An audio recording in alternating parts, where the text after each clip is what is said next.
Hey there everybody, welcome back to the channel.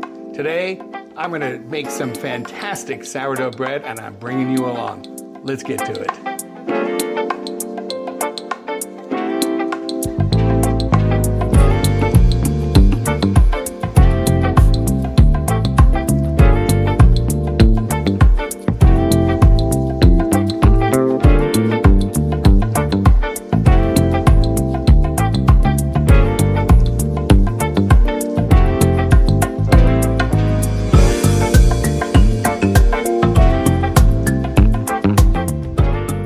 So the sourdough bread that I'm baking today is a mixture of bread flour and rye flour. I'm doing 400 grams of bread flour, 100 grams of rye flour, and 365 grams of water. And that's just to start to get it to mixing, as well as to start the autolyse process. So what we're gonna do is mix those three ingredients right now, get them until it's like a shaggy looking dough, and we're gonna let it sit for about 2 hours, and then we can continue on with adding the starter and the salt and with all our folds and everything else. All right, so let's put the bowl on here and tear the bowl out. That's important. Make sure that we're on grams for the setting, and we're all Z'd out. So we're gonna start with 400 grams of bread flour, and we'll do 100 grams of rye. We'll add our 365 grams of water. I will be placing more water into it later on. And then all we're gonna do here is just mix it up until it starts to look shaggy. We're not worried about folding or anything. What you wanna do is autolyse anywhere from 30 minutes up to a couple of hours. What autolysing does is it allows the flour to hydrate, as well as for the gluten to start to develop within the flour. And as you can see, it's starting to look a bit shaggy, just like that. It's kind of an ugly dough right now, but that's not a problem. Okay, so we're gonna finish this up and let this sit for about 2 hours under a damp towel. And with that, we'll catch you back in just a minute. Okay, so my dough has finished autolysing. It's been about a little over 2 hours, probably around close to 2.5 hours right now. This is what the dough looks like. So what I'm gonna be doing now is adding 150 grams of starter, 10 grams of salt, and 20 grams of water. So if you've done your starter correctly, you're feeding it once or twice a day. This is how my starter is. It's already doubled in size. Let's take a sniff. Oh, that smells good. It should smell sweet, tangy, a bit alcohol-y in a way. You can kind of see if you pull in close here that there's like a little dome, just a tad bit. Here's what it looks on the inside. And also, you know that your starter is ready to work with. You can take a little bit out, put it in water, and it floats. So we know that the starter is ready to work. So what we're gonna do right now, let's put this on the scale. Make sure it's teared out. We're gonna add our 150 grams of starter. There we go, close enough. That's 152, but that's close enough. We take our salt, put it inside. We have our water. There we go. And we'll put it on the stand mixer now. So we're gonna go ahead and do 4 minutes on low.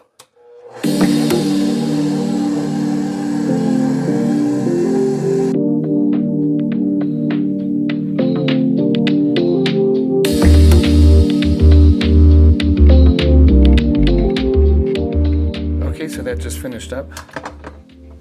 That was 4 minutes on low and 4 minutes on about almost high. Let's take that out. Take a look at, this is what it looks like. Sourdough bread has a high moisture content, so it's always gonna look really wet. When working with the dough, you wanna wet your hands so it doesn't necessarily stick. 2 hands. All I'm going to do is work this just for a minute, transfer it over here. So there we go. We'll go ahead and cover this with a damp towel. We're going to let this sit for about an hour, let it rise a little bit. After an hour is finished, we're going to go ahead and start folding about every 20 to 30 minutes. Start building a nice structure to the dough. So we're just going to let this sit, and we'll be back in just a second to you guys. Okay, now that my dough is bulk rising and sitting off to the side, what I want to do is just take a few seconds here to show you what I bake with. This is a 20-inch, 7-quart cast iron pot. It's quite a heavy beast. Some things that I've learned while baking with this. When I first started baking sourdough bread, I was burning the bottom of the bread quite a bit. So there's a lot of advice out on the internet as well as in books that states you can put a baker's tray directly underneath the pot. You can put it on the tray in the oven underneath, kind of a heat shield. I kept burning the bread every single time. Just the bottom. The top tasted great, but it wasn't working out. Something I found that worked out perfectly was the bottom of a cake pan. This is a pan Kirsten likes to bake her rum cakes on here, and there's the edge actually clips on to this right here, so it's much easier to get the cake out. I found that the bottom here works as a great heat shield. So what I do is while this is in the oven, preheating for approximately an hour, this doesn't go into the oven until I put the bread in. So when it is time to put the bread in, I turn this upside down. There's a bit of a gap, you can kind of see that right here. So I turn that upside down. There's like an air gap. I put it in right there. Parchment paper with the bread, put it in, and I do my baking. And since I've done that, the bottom of my bread has not burnt. So hopefully this bonus tip helps you out. Now it's time to wait on that bulk rise so we can get the folding a little bit. So we'll see you in a minute. Okay, so I've let this bulk rise for a little bit over an hour. Bulk rising, you can go 4 or 5 hours until it double size.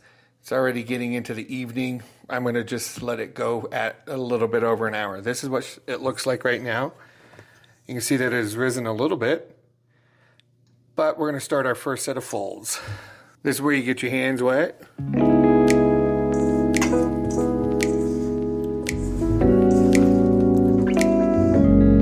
And we start building structure.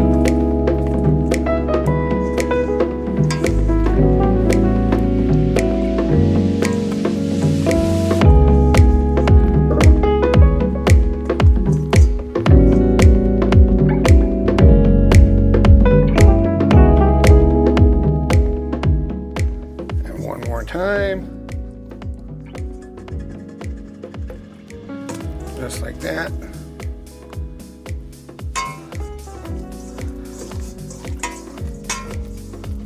There we go. And we'll let that sit for 30 minutes, and we'll be back on the next set of folds in about 30 minutes. Okay, so first 30 minutes that went by. Let's go to the second set of folds.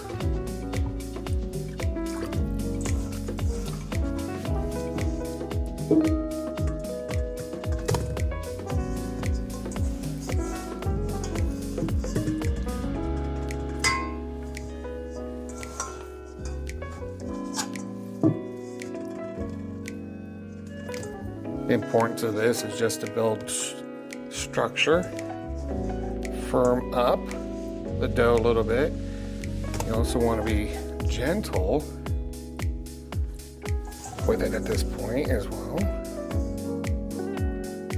There was one full set all the way around. Let's do it one more time.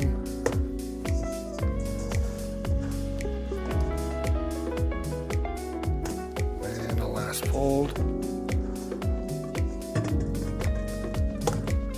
There we go. And we'll another 30 more minutes and we'll get to the third fold.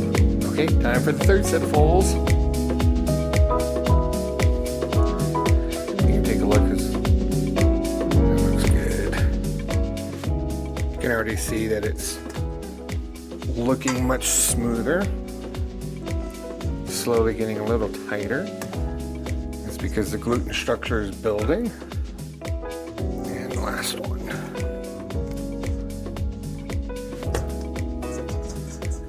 Look at that. See, that looks pretty good. And another 30 more minutes.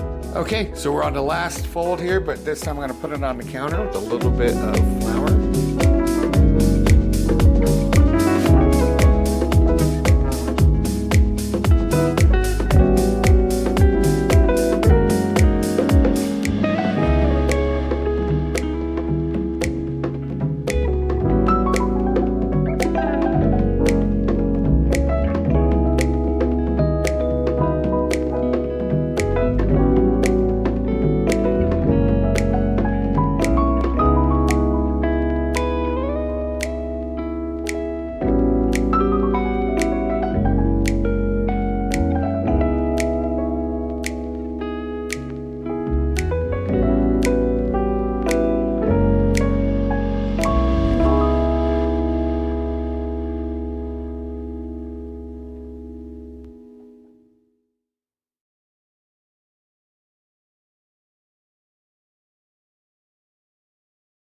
All right, we'll let that sit for 30 minutes and we'll come back. You can see how nice and structured that is right there. So, all right, come back in 30 minutes. Okay, so we're on the final fold of the night. Now we're gonna fold it up, put it into the Banneton. Before we put it into the Banneton, you want to flour the Banneton really good.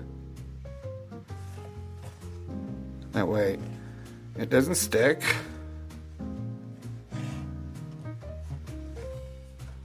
There we go. That's good.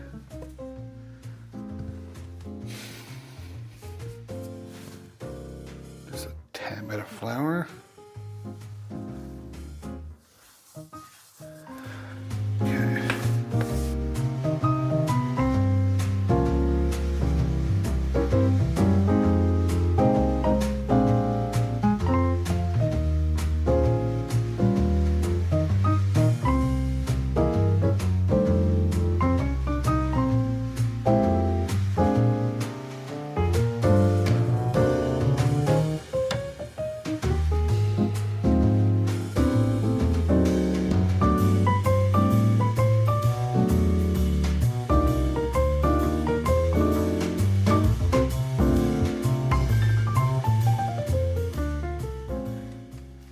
Go.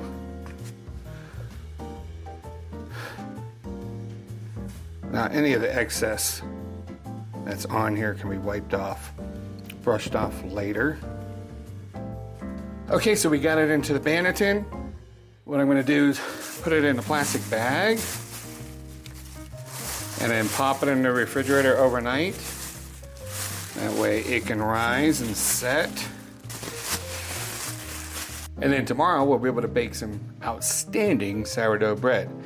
So we'll see you tomorrow. Okay, now it's a beautiful Saturday afternoon. I have taken the dough out of the refrigerator. It's sitting right here. Let's go ahead and take it out of its bag. Look at that. That risen quite nice. The way to test the dough, if it's ready to bake, you can push on it and see how it pops right back up. Still a little bit of an indentation, but that has a good spring to it, see? So what I'm going to do here, just kind of get some of this excess stuff off to the sides for now. There we go. Put some parchment paper on top of it. Turn it around.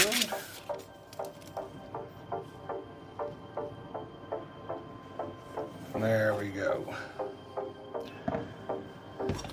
So from here, let's go ahead and take off a lot of this excess. You don't want to bake the excess, it'll just burn. So I have a brand new brush. That's specifically for baking. And that's all I use this brush for. Next thing we're going to do is score this. Just a nice, I like to do an arching score. There's so many techniques to scoring that you can do. You can do little designs. Here, we'll go ahead and do a couple of designs here. We're just gonna lightly score.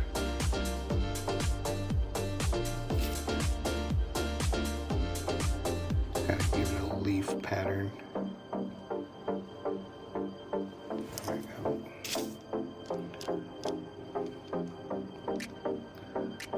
This is how I did my scoring, and scoring of any bread is up to the individual baker on how they want to do it. You can put a line down the center, 2 lines on the sides. It doesn't matter, it's all up to you. So this is ready to go. Let me go get the pot and we'll get this inside there. There we go. That is nice and hot. So all we're gonna do, we'll put this right in there just like that. Bring it back to the stove, the oven. Just like that. I spray in just a little bit of moisture. Get some steaming action going. Put the lid on there. Close it on up. 25 minutes, we'll leave it in the oven covered. Okay, and we'll check back in 25 minutes and take the lid off. Ooh, ooh, ooh, ooh. Look at that oven spring. All right, I need to take this out real fast, if I can. Oh, that doesn't want to work that way.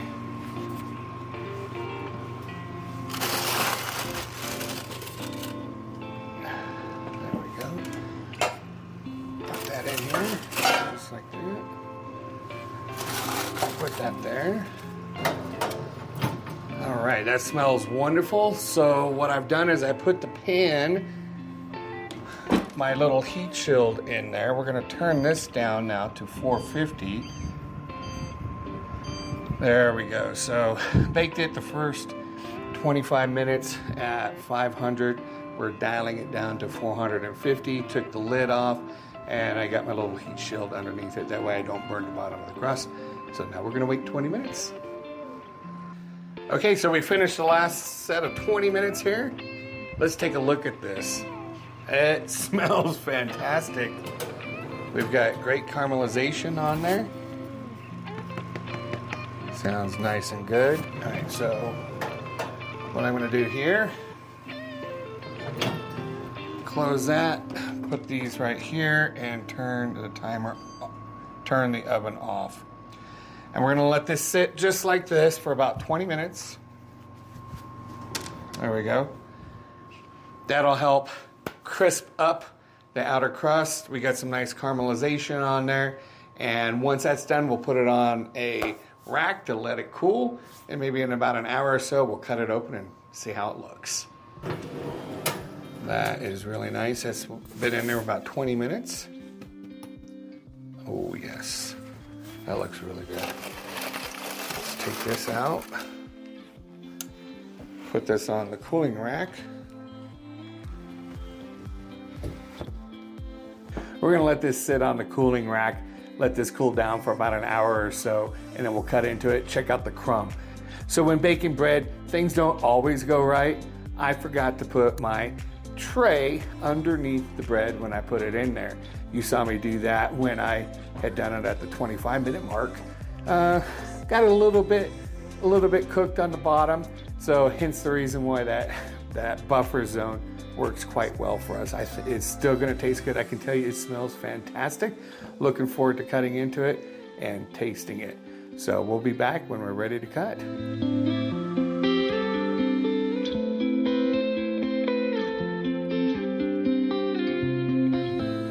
Okay, what we've all been waiting for is to cut into this beautiful sourdough loaf. Can you hear that? put that next to the mic. Supposed to sound like a bass drum. That's what the bottom looks like. There's the top. You can kind of see some of the scoring.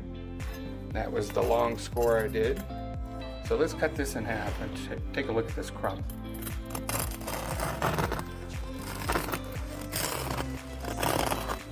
Oh yes. And there we go. Look at that. That looks wonderful. Really good crumb in there. Let's take a smell. Oh man, that smells really, really good. So let's cut a slice off. So this is what we always want. Some good sourdough bread. Well, let's take a taste.